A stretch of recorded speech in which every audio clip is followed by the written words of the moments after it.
जैन दोस्तों, आज हम लोग डिस्कस करने वाले हैं एमपीपीएससी प्री 2020-21 के लिए यूनिट 6 यानी भारत का संविधान, शासन प्रणाली एवं अर्थव्यवस्था।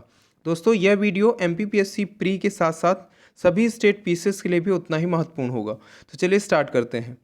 आज का हमारा पहला क्वेश्चन है कि संविधान के किस अनुच्छेद के तहत संसद को राज्य सूची में वर्णित विषयों पर कानून बनाने की शक्ति प्राप्त हो जाती है। तो उत्तर होगा अनुच्छेद 249 यानी आर्टिकल 249।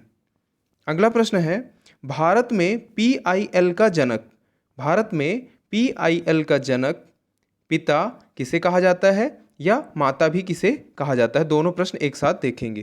तो यदि जनक की बात करें तो न्यायमूर्ति पीएन भगवती जी को कहा जाता है, और यदि माता की बात करें, मदर ऑफ पीआईएल कौन कही जाती हैं? तो कपिला हिंगोरानी जी को कहा जाता है। अगला प्रश्न है, अभिलेख न्यायालय का उल्लेख, अभिलेख न्यायालय का उल्लेख यदि सर्वोच्च न्यायालय में बात की जाए तो अनुच्छेद 129 यानी आर्टिकल 129। यदि उच्च न्यायालय की बात की जाए तो उसमें हो जाएगा आपका आर्टिकल 215 यानी 215। ठीक है, आगे देखते हैं। राज्यसभा के प्रथम उपसभापति कौन थे? तो श्री एस.वी. कृष्णमूर्ति राव जी थे। कौन थे? श्री एस.वी. कृष्णमूर्ति राव जी थे। अगला प्रश्न है कि भारत के संविधान में राष्ट्रपति का पद किस देश से लिया गया है? तो उत्तर होगा ब्रिटेन। कहाँ से लिया गया है? ब्रिटेन से लिया गया है। अगला प्रश्न देखते हैं कि राष्ट्रपति के निर्वाचन हेतु कौन सी निर्वाचन प्रणाली या प्रक्रिया अपनाई जाती है? तो जो अपने राष्ट्रपति जी हैं उनका यदि निर्वाचन करना है तो आपको अनुच्छेद 55(3) के तहत, आर्टिकल 55(3) के तहत एकल संक्रमणीय मत पद्धति, या आप कहें यदि ऑप्शन में आपको दिया होगा इस तरीके से एकल संक्रमणीय मत प्रणाली तो आप उसे टिक कर सकते हैं, या उसमें लिखा होगा एकल संक्रमणीय मत के माध्यम से आनुपातिक प्रतिनिधित्व प्रणाली, तो इस तरीके से भी आपको लिखा मिल सकता है।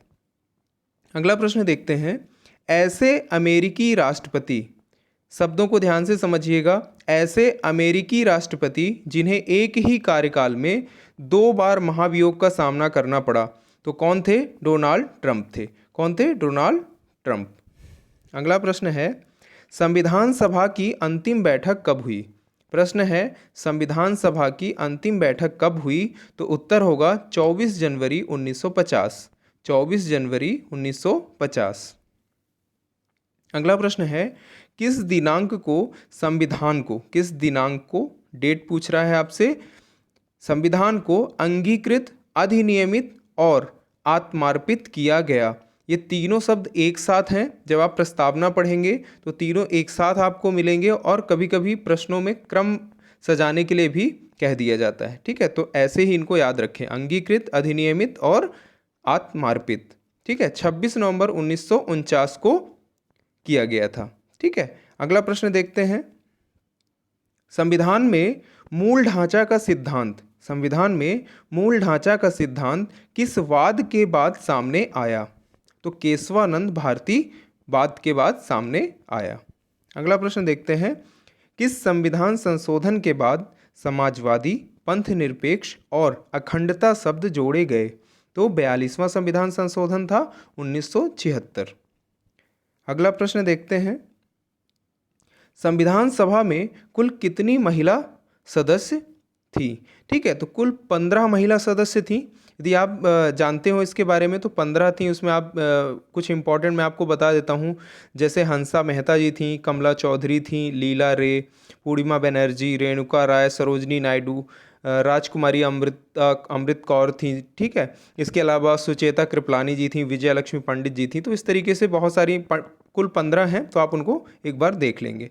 ठीक है, अगला देख लेते हैं हम लोग, मौलिक अधिकार, जो मौलिक अधिकार उप समिति के अध्यक्ष कौन थे? तो जे.बी. कृपलानी जी थे। कौन थे?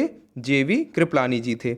इसमें एक प्रश्न और आता है कि मौलिक अधिकारों एवं अल्पसंख्यकों की समिति जो थी उसके परामर्श समिति के अध्यक्ष कौन थे? तो इसमें आपका हो जाएगा सरदार वल्लभ भाई पटेल जी हो जाएंगे। ठीक है, अगला प्रश्न देखते हैं हम लोग, संविधान सभा में मुस्लिम व सिख प्रतिनिधियों की संख्या कितनी थी? तो जो मुस्लिम थे वो 79 थे, और जो सिख थे वो 4 थे। यदि अनुसूचित जनजातियों की बात करें इसमें कितने लोग थे, तो टोटल 33 थे। अगला देखते हैं, प्रांतों में द्वैध शासन के जनक, प्रांतों में द्वैध शासन के जनक किसे कहा जाता है, तो लियोनस कार्टियस जी को कहा जाता है। किसे कहा जाता है, लियोनस कार्टियस जी को। ठीक है, अगला प्रश्न देखते हैं कि भारत शासन अधिनियम 1919, भारत शासन अधिनियम 1919 के तहत पुलिस, पेंशन और न्याय किस विषय से संबंधित थे। तो आपने यदि 1919 पढ़ा होगा तो उसमें 2 प्रकार के विषयों की बात की गई है, एक आरक्षित विषय और दूसरे हस्तांतरित विषय। ठीक है, तो ये जो पुलिस, पेंशन और न्याय थे ये आरक्षित विषय से संबंधित थे, और ये हस्तांतरित विषय की बात करें और भी इसमें शामिल थे पर ये मुख्य थे। इसके अलावा देखें चिकित्सा, शिक्षा और स्थानीय जो सुशासन या शासन की बात करें तो हस्तांतरित विषय में ये शामिल थे। अगला प्रश्न देखते हैं, किस अधिनियम के तहत महिलाओं को वोट डालने का अधिकार प्राप्त हुआ। तो भारत शासन अधिनियम 1919 के तहत महिलाओं को वोट डालने का अधिकार प्राप्त हुआ। अगला प्रश्न देखते हैं हम लोग, भारत परिषद का अंत। प्रश्न देखिए, भारत परिषद का अंत किस अधिनियम के द्वारा किया गया। तो भारत शासन अधिनियम 1935 के द्वारा किया गया। अगला प्रश्न देखते हैं, किस अधिनियम में प्रस्तावना का अभाव था। हमारा जो सिलेबस है उसमें 2 अधिनियम दिए गए हैं, एक 1919 और 1935। तो प्रश्न आपसे ये पूछा जा रहा है कि किस अधिनियम में प्रस्तावना का अभाव था। तो भारत शासन अधिनियम 1935 में क्या था, अभाव था, उसमें प्रस्तावना नहीं थी। अगला प्रश्न देखते हैं, किस आयोग की सिफारिश पर 1926 में संघ लोक सेवा आयोग का गठन किया गया। तो ली आयोग था। कौन सा आयोग, ली आयोग था 1926 में। ठीक है, अगला प्रश्न देखते हैं, देसी राजाओं के महत्व को देखते हुए नरेंद्र मंडल की स्थापना कब की गई।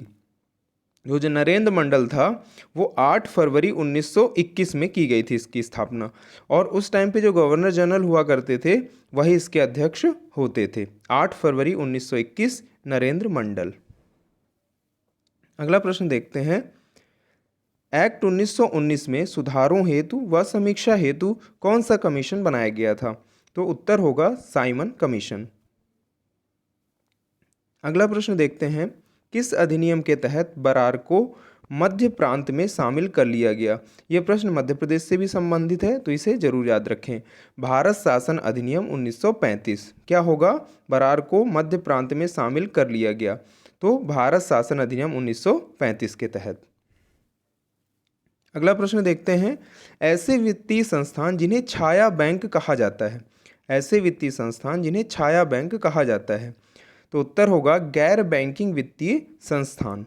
उदाहरण के लिए देख लेते हैं, जो बीमा कंपनियां होती हैं, म्यूचुअल फंड जो कंपनियां होती हैं, ये सब क्या होते हैं, ये छाया बैंक के रूप में जाने जाते हैं।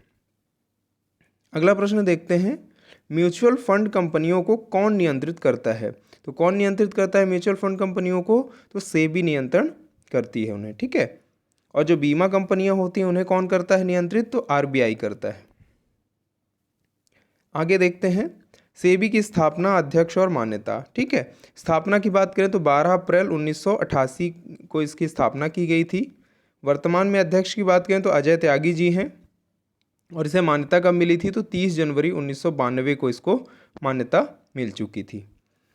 अगला प्रश्न देखते हैं कि विशेष आर्थिक क्षेत्र, विशेष आर्थिक क्षेत्र यानी सेज नीति कब घोषित की गई। तो 1 अप्रैल 2000 को यह नीति घोषित की गई थी।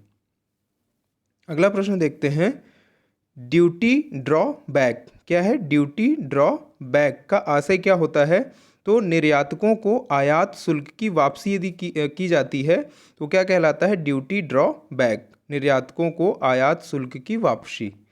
ठीक है, अगला प्रश्न देखते हैं कि कल्चर मोती, जो कल्चर मोती का उत्पादन किस देश का महत्वपूर्ण कुटीर उद्योग है। तो उत्तर होगा जापान। कल्चर मोती याद रखें, जापान का क्या है, कुटीर उद्योग है।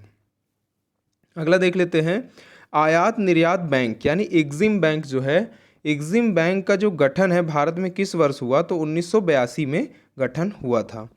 अगला प्रश्न देख लेते हैं, भारत में नागरिकों के मौलिक अधिकारों में संशोधन कौन कर सकता है? तो नागरिकों के मौलिक अधिकारों में संशोधन कौन कर सकता है? संसद कर सकती है। अगला प्रश्न है, राज्य की शक्तियों का नियंत्रण की भूमिका, राज्य की शक्तियों का नियंत्रक की भूमिका कौन निभाता है? तो मूल अधिकार होते हैं जो भाग 3 और 12 से 35 अनुच्छेद तक उपबंध किए गए हैं। अगला प्रश्न है, संविधान की आत्मा। तो भीमराव अंबेडकर जी ने अनुच्छेद 32 को, जो संवैधानिक उपचारों का अधिकार है, उसे क्या कहा है? संविधान की आत्मा कहा है। अगला प्रश्न है, बंदी बनाए गए व्यक्ति के मौलिक अधिकारों की रक्षा किस अनुच्छेद में निहित है? तो अनुच्छेद 22 में निहित है। किस में निहित है? अनुच्छेद 22 में निहित है। अगला प्रश्न है और आज का अंतिम प्रश्न होगा कि अंतर्राष्ट्रीय शांति एवं सुरक्षा का उपबंध किस अनुच्छेद में किया गया है या किस में किया गया है? ऐसा भी हो सकता है। तो नीति निर्देशक तत्व या सिद्धांतों में किया गया है, अनुच्छेद 51 या आर्टिकल 51 में किया गया है। अगला प्रश्न है कि राज्य के नीति निर्देशक सिद्धांतों में किसके बारे में संविधान शांत है? तो उत्तर हो जाएगा प्रौढ़ शिक्षा के बारे में क्या है? संविधान हमारा शांत है। अगला प्रश्न है, समान कार्य के लिए समान वेतन किस अनुच्छेद में वर्णित है? तो अनुच्छेद 39(4) आर्टिकल 39(4) के तहत वर्णित है समान कार्य के लिए समान वेतन। तो ये रहे आज के कुछ महत्वपूर्ण प्रश्न जो यूनिट 6 भारत का संविधान और शासन प्रणाली एवं अर्थव्यवस्था से संबंधित थे। दोस्तों, इन सभी प्रश्नों को मिलाकर कुल 101 प्रश्न अभी तक डिस्कस किए जा चुके हैं और इन्हीं प्रश्नों को कल एक काफ़ी समय लेके करीब आधा घंटे इसमें यदि लग जाएंगे तो पूरे तरीके से इसको हम लोग रिवीजन कर लेंगे, कि जिसमें आपको यूनिट 10, यूनिट 9, यूनिट 7 और यूनिट 6 इन सभी का रिवीजन मैं कल करवा दूंगा, अभी तक जो भी प्रश्न डिस्कस किए गए हैं। तो वीडियो देखने के लिए बहुत बहुत धन्यवाद। जय हिंद।